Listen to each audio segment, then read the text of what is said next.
যেটা বলছিলাম, সবার ছবির প্রমোশন লাগে। যে বলছেন প্রমোশন লাগে না, প্রমোশন না লাগলে পোস্টার বানাইতো না, প্রমোশন না লাগলে ট্রেলার বানাইতো না, প্রমোশন না লাগলে এই এত আয়োজনে মানুষের ফেসবুকে এগুলি করতো না। এগুলি প্রমোশন লাগে বিধায় করছে।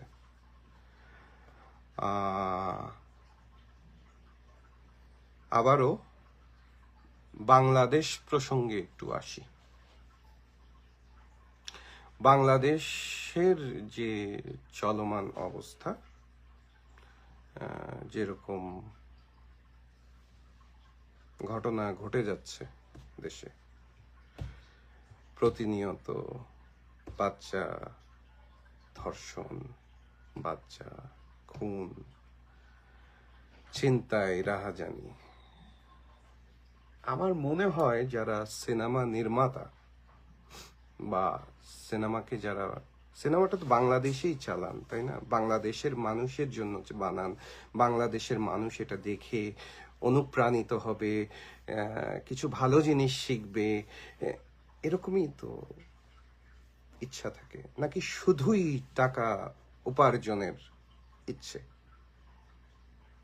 যদি শুধুই টাকা উপার্জনের ইচ্ছে হয় তাহলে আমার বলার কিছু নেই।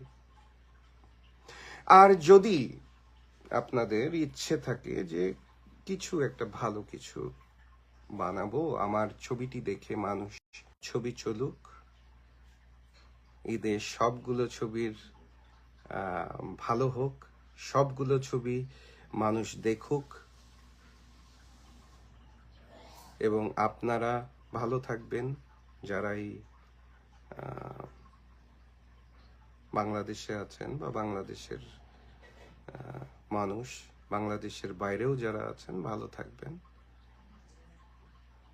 এবং দোয়া করবেন। ধন্যবাদ।